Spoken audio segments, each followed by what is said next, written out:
I'm not going to put best offer on a $5 to $8 postcard. I'm not going to go back and forth for 50 cents.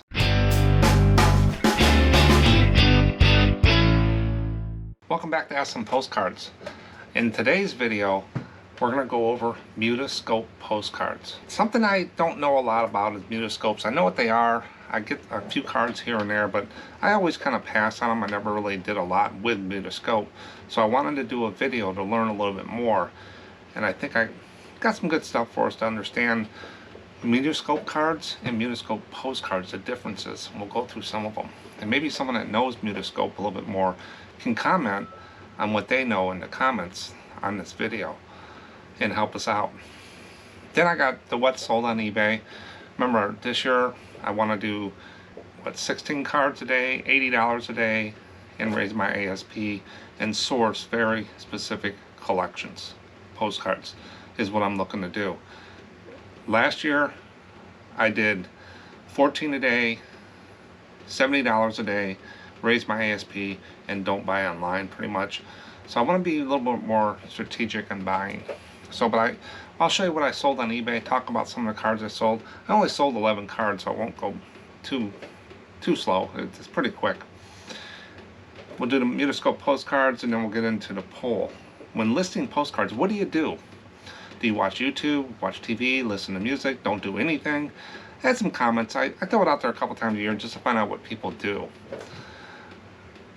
And then, when we get into after Mutoscope, we're going to talk about show and tell. This is a new segment I put into the videos in the last few months and stuff, where people send me stuff that they've gotten, or ideas and stuff like that, and or things I find, and I bring them out and show and tell. And I try to have 3 or 4, and today I got 4. And we're going to talk about some of the different cards I found and stuff like that, and what people sent me. And maybe someone has more information about some of this stuff as well. It's just not all about me. I wanted to bring what other people are doing out there, and the more people send stuff in, and you can send it to contact@SMPostcards.com and send me the picture or whatever, and I can call out your store, your name, or if you don't want that, I can just show what you send. Just let me know, and then I'll try to tell you what video to be in, so you can see your submissions on there. So once we go through that, we'll get into the comments. I got about 5 comments. One person, postcard guy, Kevin, told me about these little lucite, what these are. These Flintstone things I bought at an auction. They're lucite from the 70s, and he told me that he sold some, and now I know exactly what the ones I'm missing. So let's get started on what's sold. I was going through my back stock. I'm digging stuff out this year. I want to clear out all that back stock. I don't want to have boxes and boxes of postcards anymore. That's one of my goals this year also. They do no good to anybody, me or anybody else, sitting in those boxes in the closet. And I found a box from when I bought all these Navy ships a couple of years ago, and I found over $1,000 worth of photos. These are the photos, and they're actual photos from somebody's collection that I got into boxes, and I found another stack of them. I sell these for $855. I added up $800 to $1,000 worth of photos that I listed. They're very easy to list because everything's right on the back here. And this one sold. This is the USS Bonhomme Richard CV-31. These sell pretty well at $855. I do a pretty thing there. Good job with them, and I listed them all probably in a day and a half. That's how quick those go, and they scan real easy. These scanners love these slippery little photos. Next person bought 2 cards for $8.64. This is Sax Lodge, the main house, and it's posted. It's got a stamp on it, and it's got a cancel across the top, but I don't see a postmark. But it's got the killer cancel that kills the stamp. And then they bought the other one, Sax Lodge, and this is a swimming pool. And this one's unposted. Those 2 cards, one person Chrome card, $8.64. I probably got less than 5 cents on those cards. Next one I sold for $8.75. This is a real photo postcard. It's got a stamp, a Kodak paper stamp box. This is one of the original locomotives, and this sold for $8.75. Real photo postcard. Next one is the St. Francis de Sales Catholic Church, Houma, Louisiana. Vertical card. It is a white border card on there. Now this one has an antique booth or something that says $3. I don't take those off. I leave those on there. It's unposted. And this sold for $4.75. Next one sold for $11.47. And you're saying, where do you come up with that 47 cents? I must have sent a 10% offer or something like that to them. This is the American Legion home. This is in Indiana. This is from that auction I went to. $11.47 for that card, the American Legion home. Next one is Grady Gamage Memorial Auditorium, Arizona State University, Tempe, Arizona. Nice looking card. They did a real good job with the lighting and stuff. Chrome card, $4.75. Next one sold for $7.88. Elks Home, Frankfort, Indiana. Also came from that auction.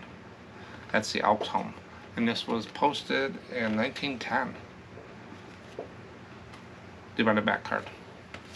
$7.88. This is just a card that sold for $4.75. It's Minot, M-I-N-O-T, North Dakota. They're only 50 miles south of the Canadian border. It's a town. Somebody saved searches or whatever got in there. And that's another one that's posted, $4.75. And then the last one is I sold one of those ship covers. And this is like a first day cover, but what they have is that's the ship's name right there. They send self-addressed stamped envelopes to the ship, and then they will stamp it with the ship's name, and this is USS O'Brien in 1960. DD 725. That sold for $4.75. And that can all these can go eBay standard envelope except the photo. I mail out the photos for $8.55 is what they bought it for, and I use a stamp and a label to mail those, not eBay standard envelopes, so I'm only sending them for 67 cents or whatever. That way, $8.55 plus 67 cents, it's all added into the cost. Those sell pretty well, but the photos don't go through eBay standard envelope yet. So that was 11 cards. Remember, I want to do $80 a day and 16 cards a day. I did 11, so I'm down 5. 66.76 is what I did in sales, so I'm down from the 80, but my ASP went up a little bit to 607. This time of year, after the January push, February, March on my stats is my lowest of the year, usually February, March, and then it picks up a little bit going into April, May, then it'll die again during the summer, and then it'll pick up. And so it's kind of like a little roller coaster, but it's kind of leveling out a little bit more as we go along, so not too bad. But that's what's sold. Now let's get into special topic, Mutoscope Postcards. I'm going to talk a little bit about Mutoscope, the company, and some of the things, and show you how you know if it's a Mutoscope postcard. How I can tell is looking at the back. And then I'm going to get into the differences between a Mutoscope card and a Mutoscope postcard. And we're going to walk through those 3 areas that they talk about that I found. And while I do that, I'm going to show you some Mutoscope postcards I found. Some of them are big band era that I picked up, a lot of those, and they were Mutoscope, so that helped out a lot with this. Then we're going to get into the sell-through rate of Mutoscope postcards and some of the sales. I didn't find a lot on Mutoscope with that sold out there. I don't know if certain collectors look for them or people are putting it into titles and stuff for people to pick them out. But here we go.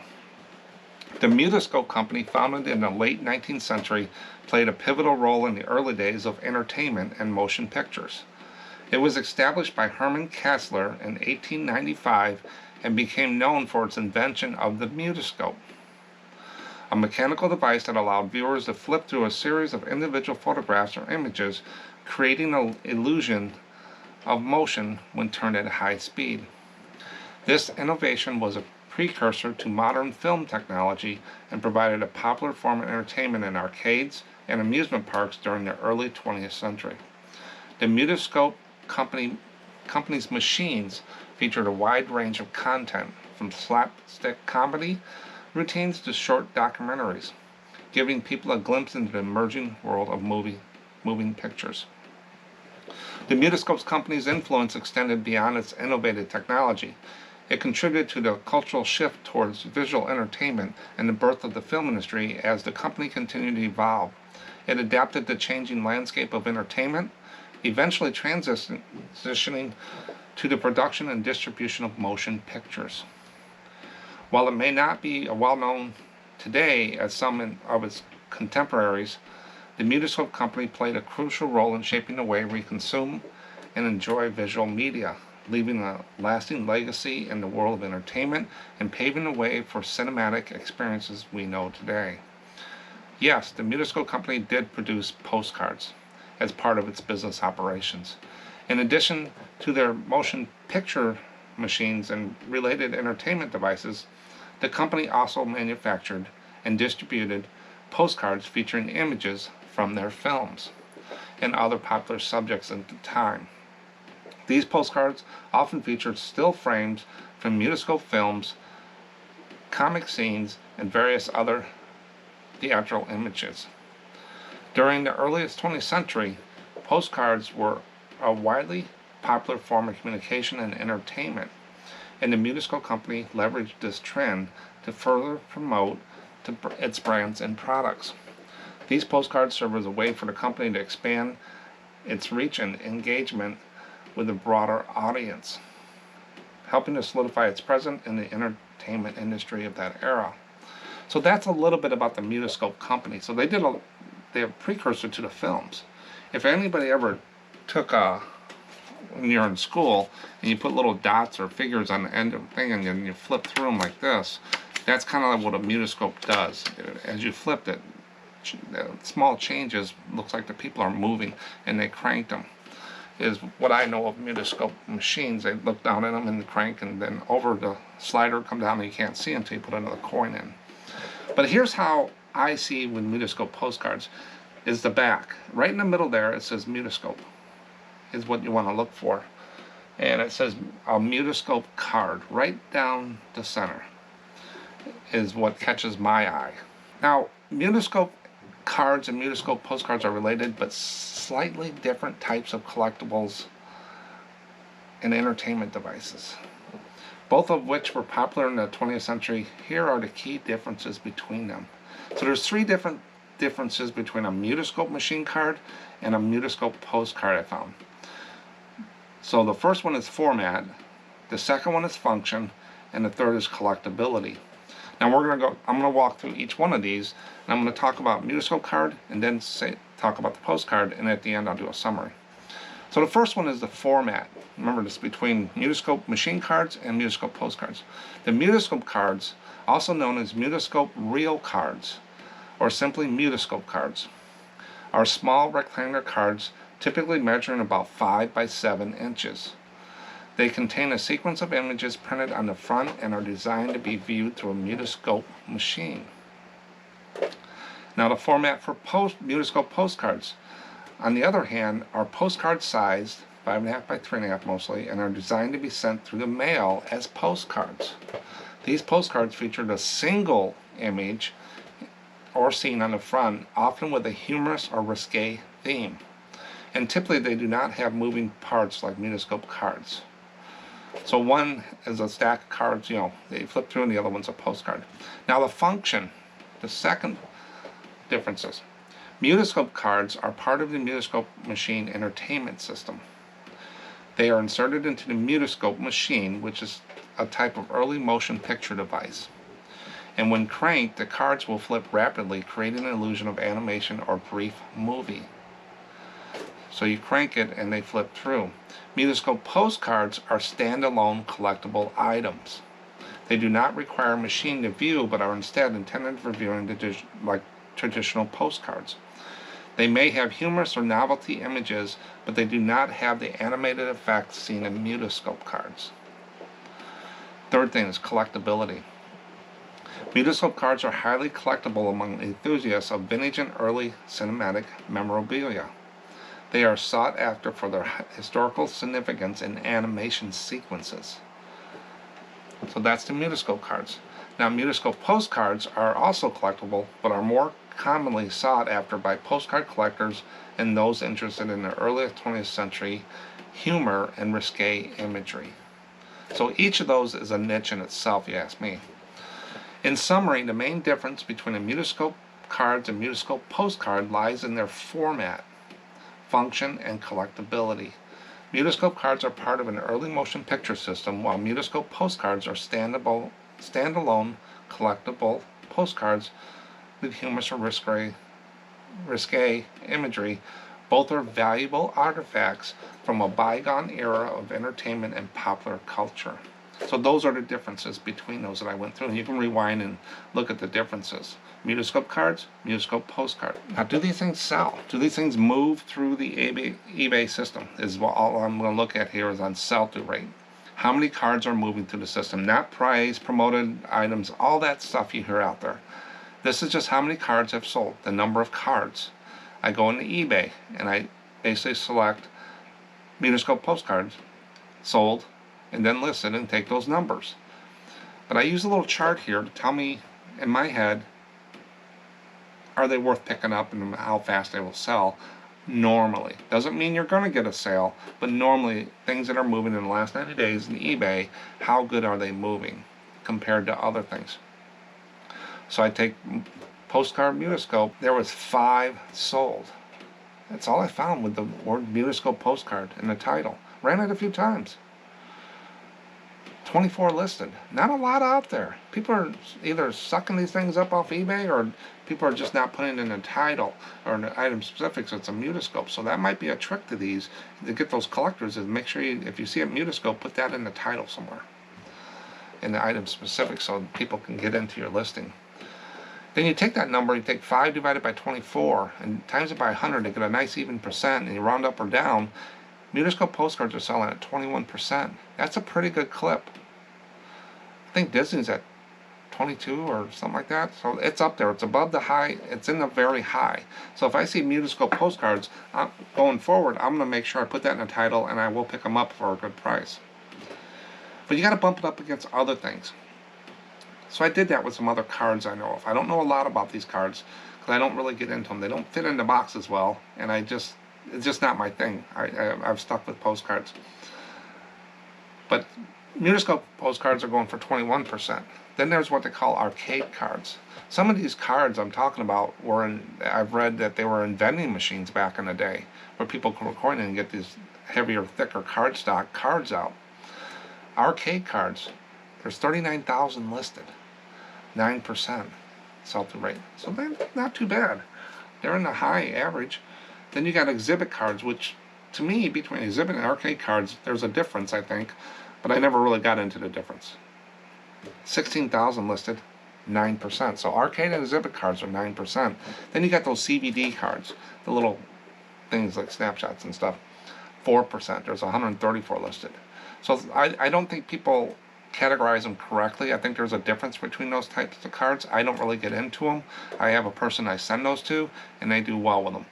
A lot of times, I just don't get into a lot of different things. I want to stay in my niche, is what I do. You can take the ephemera world and just go down every rabbit hole and collect every piece, letterheads and everything, and spend all your life researching and stuff, where if you stick with one thing, I can do one thing very well. I can do a lot of things well. So postcards so far, but I do pick up the wrestling, arcade cards, the big band era, different things like that, just to have them in their movie stars. But you got to get them for a very good price. Some of those cards will sit. They do sell, but they take a while. But then the wrestlers went pretty good, but you can get a higher price for those, especially the little signed ones and stuff. People pick those up, and a good wrestler name.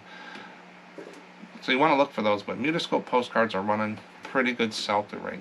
I would try to get those in a title. And if anybody's had luck with that, let me know. But I went out there and I tried to find the sold. There wasn't a lot. I said there's 5. So I picked out 4. There are just not many that had the Mutoscope thing that I could really, I could probably go out there and dig deeper, but I wasn't going to spend hours and hours to come up with that when we know they're higher. They're average, a little higher. I'm going to pick them up if I notice they're Mutoscope. But I found this one for $9.92. It's a Mutoscope, so they put Mutoscope in the title, and even Santa Can't Fill the Stocking And they put the size and stuff up there. I wouldn't put that in. There's a place for that. Everybody knows a Mutoscope card's going to be a standard card pretty much. $9.92. That's not a bad looking card. Blue and got a lady in a bathing suit. Of course it'll sell. Then the next one is a 1940s Mutoscope postcard to a soldier. Of course you may take me home. Little risque, comic type things. $2.41. It was in an auction. Got a couple, 3 bids. Auctions go back and forth. I don't do them pretty much. Auctions. Then you got the 1940s. Probably the same seller the way they're doing the title, except it's not in all caps. World War II, the United States Air Force. It's a bomber plane. $4.95. Aircraft I always put up a little bit more. Stuff like this. They do sell to the collectors. They sit a little bit, but I have a little category for aircraft, and I try to bump that up a little bit. Now my Navy aircraft, I still keep it $4.75 because that's part of the whole ship deal. I can price it whatever I want, but it's just easier across the board for collectors that come in and look at these Navy ships and pick up on. They usually sell in multiples. Is my Navy ships. Like today I sold 1 photo, but a lot of times people come in and buy 2, 3, 4, 10 of these Navy ships, and that's where you make the more money. Then you got this big band era, or this postcard Xavier Cooper Music Corporation of America Mutoscope, $5. So if you look at this, $5 to $9 is what they're selling for. So they're not really, they're selling pretty good with a good sell-through rate, but $5 to $9, I'd still pick them up. I mean, they move. So Mutoscope postcards, I would still take a look at those. But check out Mutoscope cards too. I wouldn't pass those up. So this is a niche someone can get into, since there's only 5 out there. It's a real good area to really capitalize on. So if I go to an antique mall, and I see Mutoscope cards and Mutoscope postcards, definitely for a good price, and I can pick them up and sell them for $5 to $9, I'm going to pick them up. I didn't know this much about Mutoscope before. Now I know a little bit more. I get dangerous. I know a lot about some things. I don't know a lot about most things, but a little bit about a lot of things. And now I have a little bit.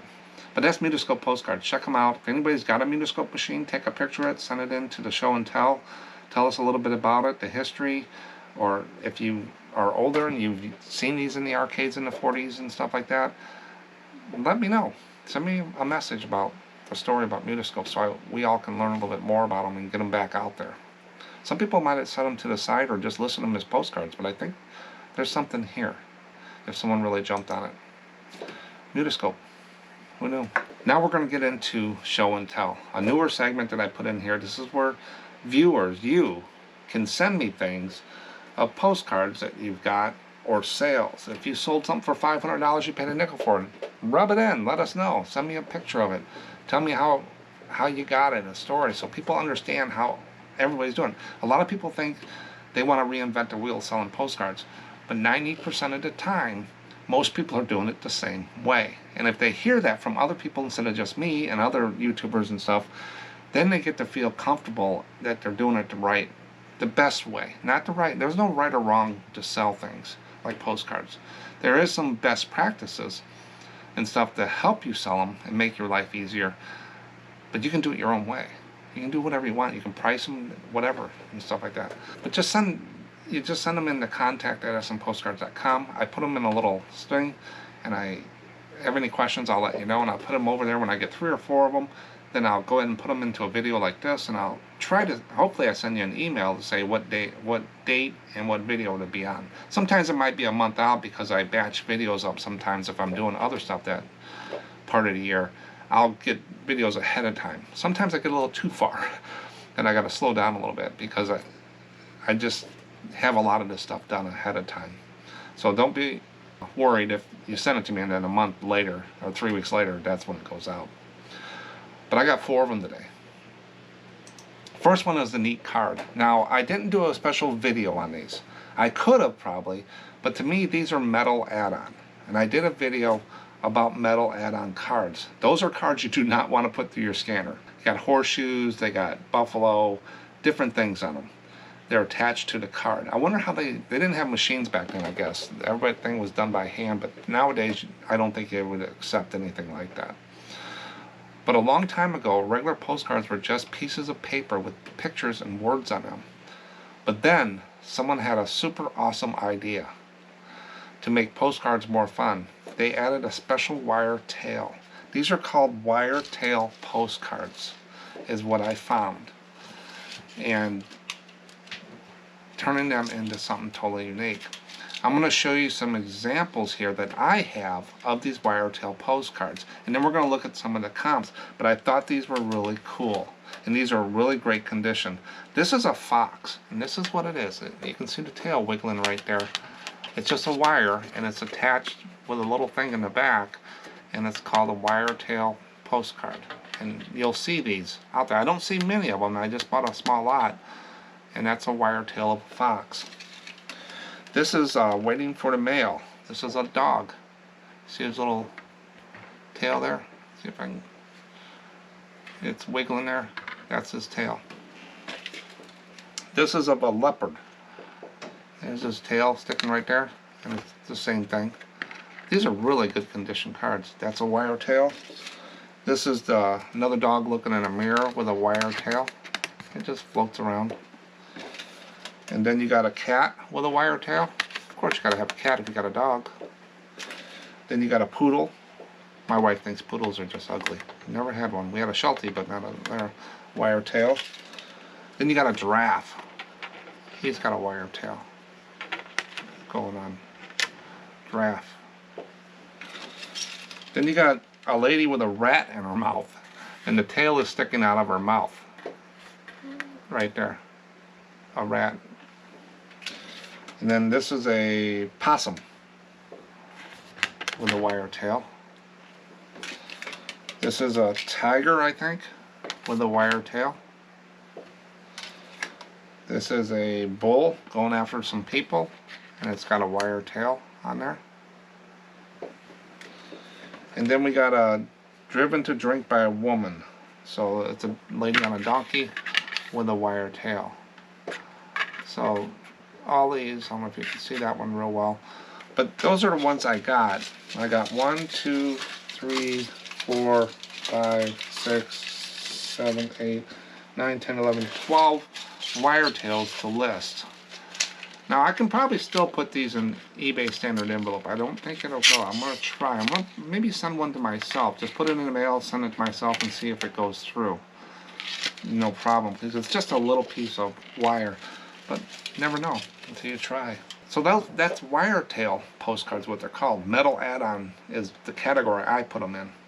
But let's take a look at some of the other ones I found out there. I went out and I did wire tail in eBay, and I found this one. 1912 Woody Wilson Democrat Donkey. So it's a political card with a wire tail on it, sold for $70, 2023. But then I went out there and I found the same card sold for $9.06. So someone didn't do their homework and someone did, I think, on there.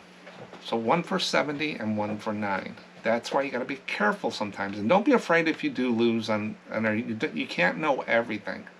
But wire tail postcards you want to check. Then I found this one for Teddy Roosevelt. This is a moose charging. It's kind of a political thing.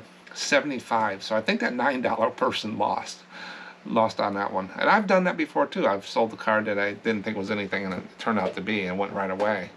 It's going to happen. You can't know everything. But that went up there. And then I found a string of the ones like I got. And these were all basically $10. And all of these cards sold in 2023. What are these worth? Let's say $10. I got 12 of them. I got $120 listed price here. I think I maybe paid $10 for this whole batch out of a lot. It's not a bad investment. Now, will they sit? Nah, they might. But that's wire tail postcards on there. Now, the next one came from a viewer, and he said this. These are reward for postcards. I've seen them, but I never really did much with them. And this is what spurs me to look a little deeper. Mark, I have some of these wanted postcards. Have you done this as a subject in any of your past videos? Carrie.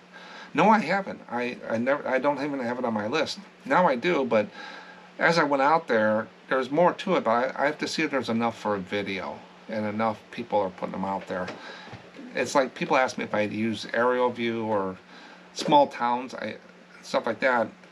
If it's real broad, it's too broad. I can't narrow down. And if it's too nichey, then there's not enough to do a video. Like Wiretail. That falls a metal add-on to me, and I already did that video. It's at my discretion, and I try to make sure I stay in the middle. Not too broad, not too narrow. We get a good picture of what's going on. But here's what I found, a little paragraph about reward. A while back, when things went missing, people made special postcards offering rewards for finding them. These postcards had details and sometimes pictures of the lost items, like bikes or pets. It was like a real-life treasure hunt, scavenger hunt. If you found the missing stuff, you can get a reward.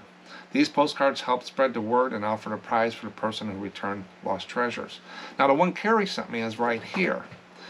It says a $50 reward is what it has on there. Let me make this a little bigger so I can see what it is. And Saturday, one of the gray male 3-year-olds, something, there's a $50 reward for that item on there. And if you notice here, it's a undivided back. So I blew it up so you can read it. You can stop and pause on YouTube and you can read that. But that's the card she had. And I wasn't for sure what the prices of these things were. So I went out in the Worth Point. If I use eBay or I use Worth Point, I throw it in both because they give you, sometimes the searches can give you a better true thing if you look at two different things.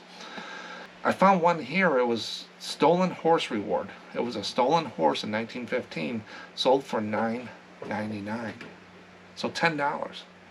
Then I found one reward paid for arrest of stolen gold. Someone stole some gold. $25 reward. They got $24 for it. And all of these sold in 2023. And then this one, reward postcard, a horse theft, $50.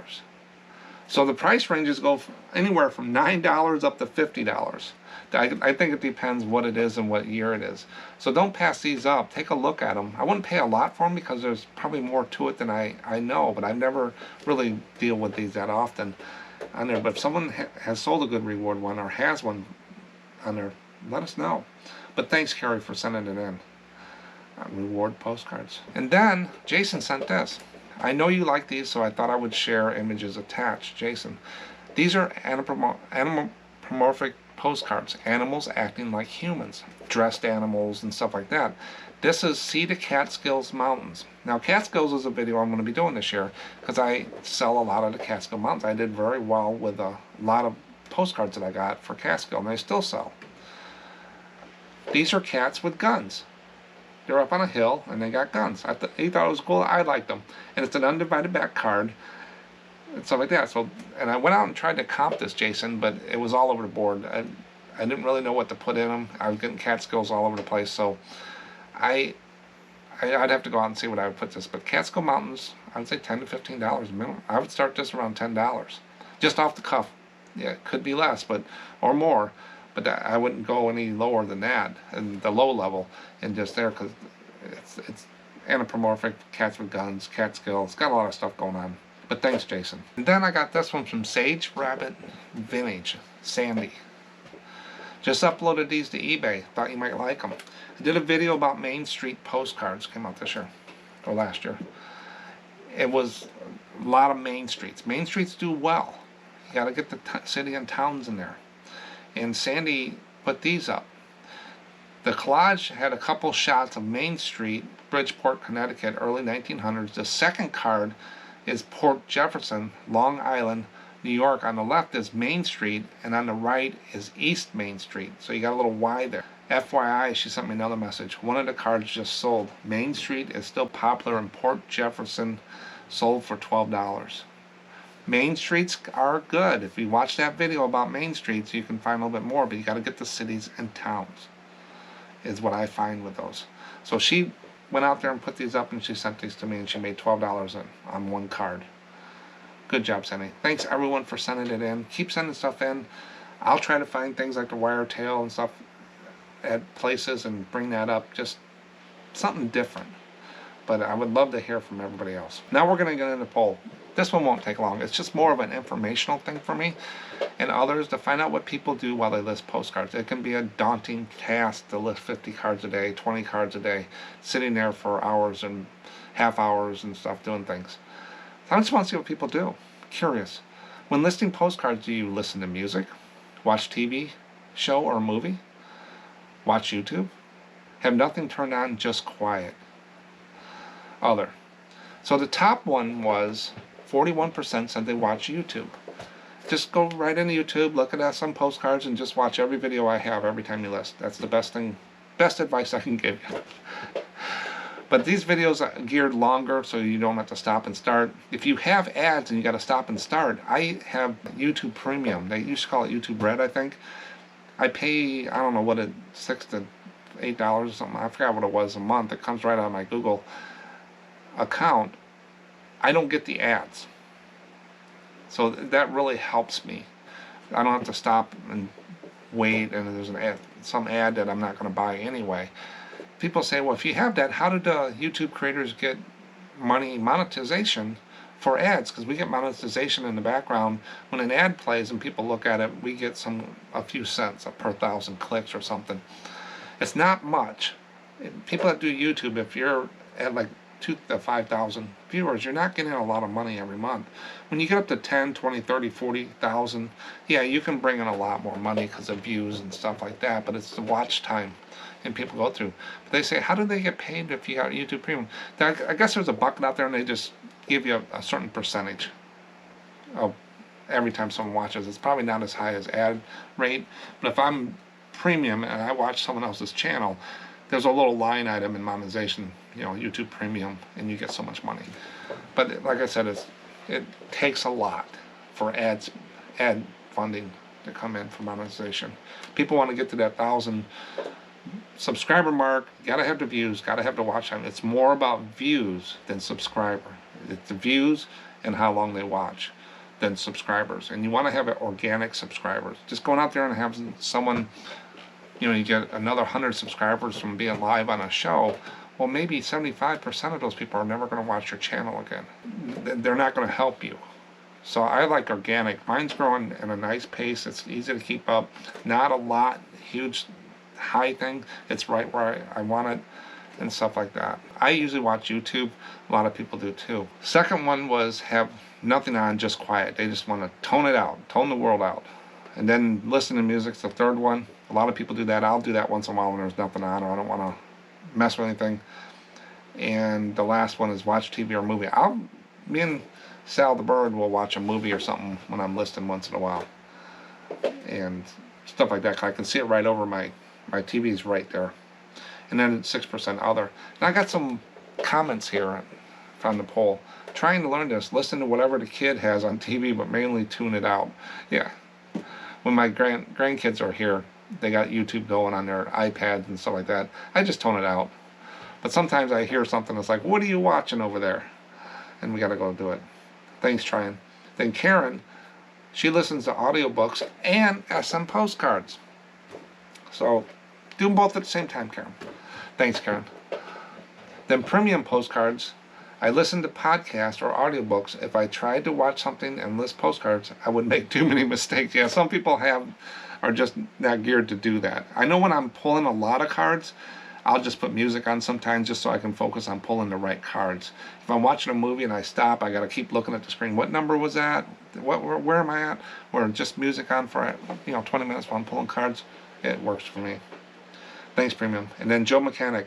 I used to watch YouTube, but I can list twice as many postcards if I'm only listening to music, less distraction. Yeah, it just depends if you got a system, what you do. A lot of people like music, they watch YouTube, watch different things. So maybe it helps someone out there that try something different, but I put it out a couple times a year just to find out what people do. Thanks everyone for participating in the polls. They come out every Saturday between 8 and 10 a.m. Central Time.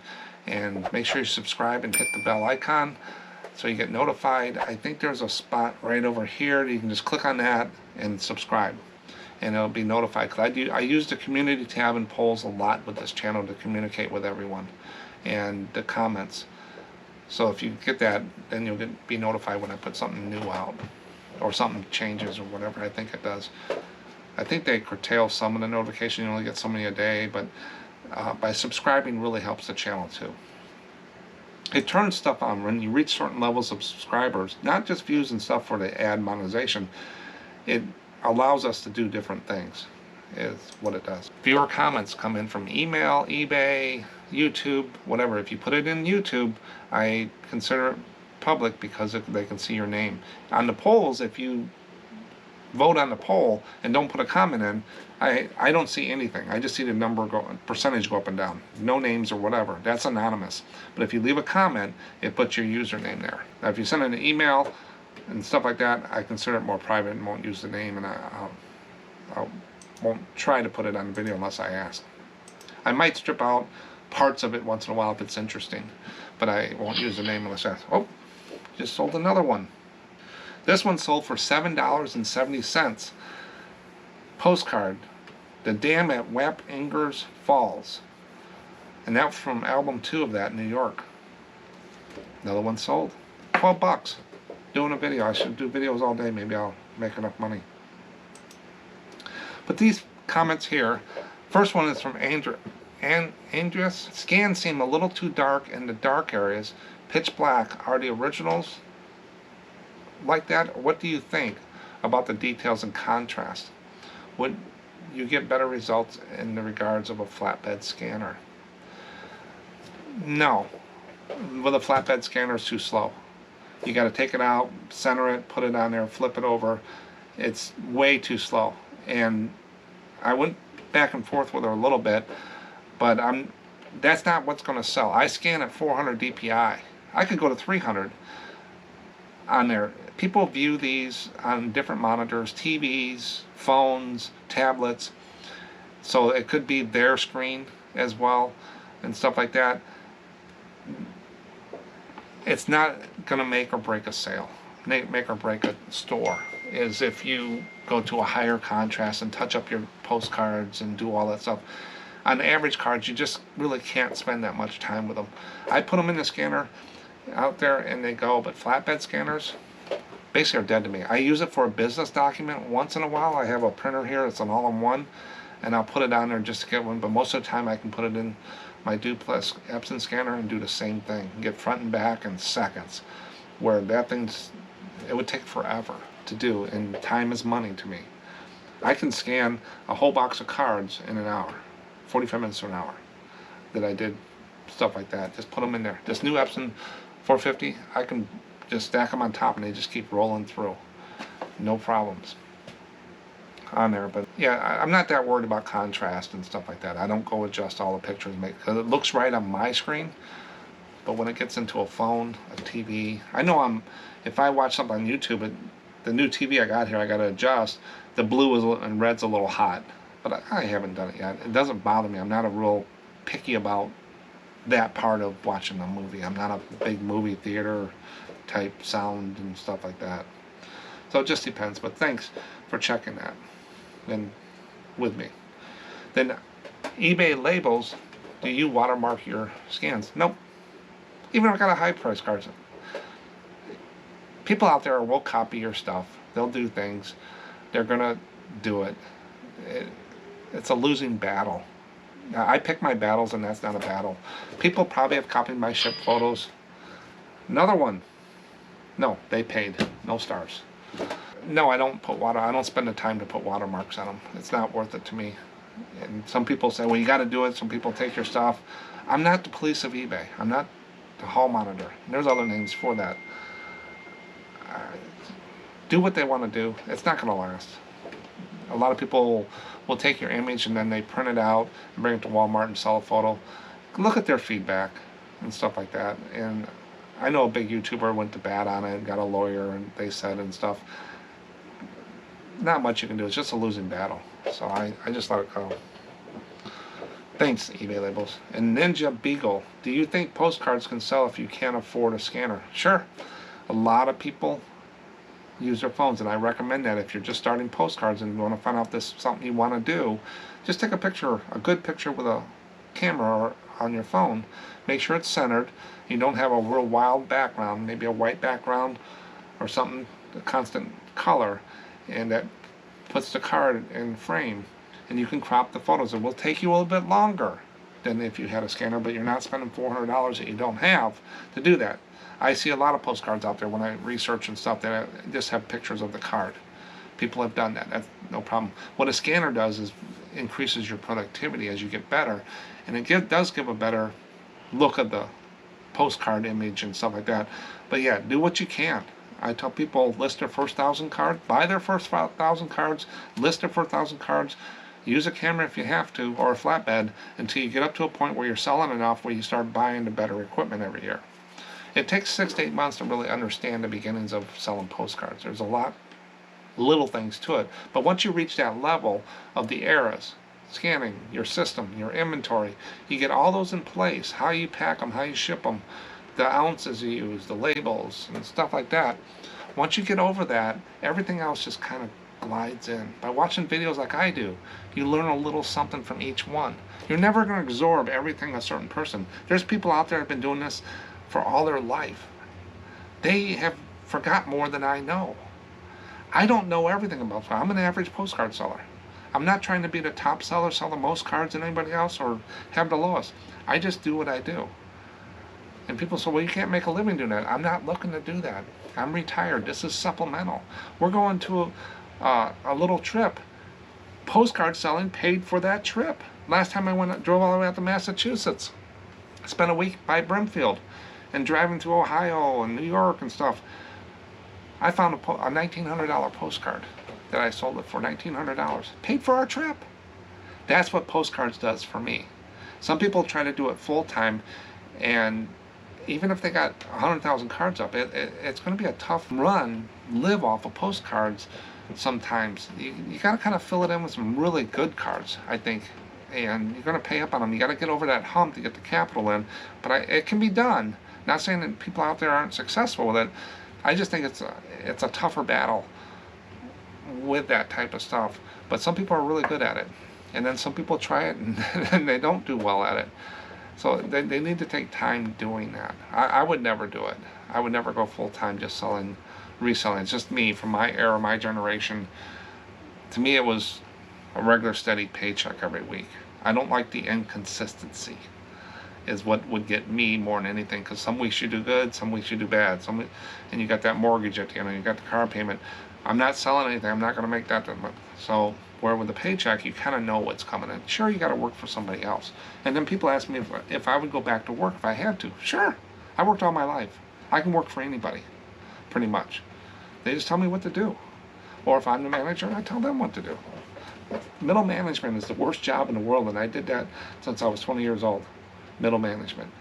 I've been up at the top, higher management as well. That middle management, you got people telling you what to do, and you're telling people what to do. You got to find that world. I lived in that world all my life. Work is work, but I like a steady paycheck. If you want to make, most resellers is 40. I always tell people, I use a figure just for demonstration. It's 40% profit off of reselling. Now some people get higher than that. It just depends. Let's say 40%. That means you got to sell $100,000 worth of stuff to make 40% after taxes and everything. That means you got to find $100,000 worth of stuff. You got to clean, you got to list, you got to pack, you got to ship, do returns. You got to do all of that to get $40,000 a year. Is that enough to live on nowadays? To me, my family, no, it would not be. Not where we wanted to live. I would need more than that. Definitely more than that with 2 kids I had at home and my wife and stuff. So I tell people in there, now you can get higher profit stuff and do stuff like that, but you got to sell a lot of stuff to make $40,000 a year on there. So that's what I tell people when they're doing that. But yes, you can sell postcards without a scanner. Definitely. Thanks, Ninja. And then Quentin Carroll, do you do best offer too? No. Most of the time, you might find some out there I have on some higher things, maybe the lunch boxes and a few toys or something like that. I might throw best offer on just to get it to move. But those are higher priced items than postcards. I'm not going to put best offer on a $5 or $8 postcard. I'm not going to go back and forth for 50 cents. People send me offers all the time without best offer. Hey, would you take $3.50 for this $4.50 postcard? No. I just delete the message. I don't even respond to those people. most of the time I don't even see them. If I don't see something about, saying that they didn't get a postcard, I usually look at those. If I'm in the messages, I might respond to some of them, but a lot of them I just delete. And I'm not going to go back and forth for 50 cents. My best price is out there, buy it or not. It's never hurt me. So basically, I don't have immediate payment on. I ship in 1 or 2 days. I have good scans. I don't do best offer. I don't promote a lot. I do have some that are promoted listing, just to get out of the conversation why you don't do it. It works or it doesn't work. But I don't want to. There's not enough margin to be putting 15%, 5 to 15% on promoted listings onto a postcard. It's just not there if you want to sell at a good price. So I just put my best price out there that I need. And my lowest right now is $4.75, and I go up from there. And they said, well, you used to do $4.55. Yeah, things go up. Cost of things. I look at it all the time. Last year I made 2 price increases, but I did one for 10 cents and then did another one. So when the postage goes up next year, I'll probably bring it up 5 cents. You got to pass some of these costs on to the buyers. Everybody goes up when the mailing goes up. So it's fair across the board. Everybody's having the same issue. So why, if the post office goes up, why should 5 cents, why should I lose a nickel? The buyers pay shipping. Cost of stuff goes up. You have to go with the market. But if you do in small increments, when I had the restaurant, we had to take price increases because stuff went up. But I would never go into a menu and just say, raise everything 40% because coffee and everything else. So I would strategically, I did a menu like 4 times a year. I would have my menus redone and laminated by a printer in a small town here, because they would get worn and stained or whatever and stuff. So I'd go through and I would raise it. Grilled cheese up 3%, hamburgers up 5%, meatloaf sandwich 4%. I would just sporadically change a few things to make the margin go up, and I do that 4 times a year, and that's how we did it. Now we got another one. This one sold for $4.75. It is Pegasus Bay, New Hampshire. $4.75. Got to be a Chrome card. That's basically what it is. I don't do best offer on there. Now, could that change in the future? Could, but I'm not one to sit on my phone and go back and forth with people. When I send offers, I don't have. I turn it off for counter offers. I don't even deal with it there. But if someone wants to hit me on an email or something like that and say, hey, I want to buy 400 of these cards, $400 worth of cards or 40 cards, would price you go? Sure, I'll deal with that. I'm not stupid, but I'm not going to go back and forth with one card for 40 cents, 50 cents, quarter. Thanks, Quentin. Then postcard guy came in, and he talked about these lucite little plastic things, these lucite things from the 1970s Flintstones. Here's Bam Bam, and here's Fred. I got Wilma, Betty, Barney, and stuff over there. He saw it in my video. He said these Flintstones were made in 1976 by a company called Imperial. I sold the full set for around $50. So I don't have the full set. The ones I'm missing is the Pussycat, the Puss, Pebbles, and Dino. So I'm missing the baby Pebbles, Fred and Wilma's baby, and the Pussycat, the saber-toothed tiger, little kitty, and Dino. So once I find those, and once he sent this to me, I went out and looked, and I took exactly what I did here, 1976 Imperial Lucite Flintstones. Boom, all of them came up. There's some out there, if I bought a set, it'd be like $20 to get the 2 I wanted, but I'll wait. I got a safe search out there. When it pops up, I'll pick up at a good price on those. But thanks, postcard guy, and he has a channel. Check that out. He's got some really neat cards. But with Mutoscope postcards, there's Mutoscope cards and Mutoscope postcards.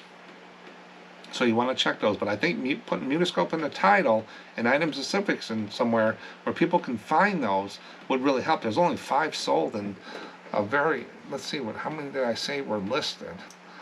And 24 listed. So I think there's something missing there with the search. Now, search could have a problem on eBay as well, but I ran it a few times on there. But always check those out and pick them up if you can get a good I mean, it's only 5 sold and 24 out there. It'd be a good niche to get into if you run a batch of those. Wouldn't be afraid to pay up a little bit either on them. Now, they only sell what average price a little bit higher, but just think you could turn them over pretty quick. 22%. That's all I got for today. Thanks for watching. I'll catch you in the next one. Here's some more fish. Bye.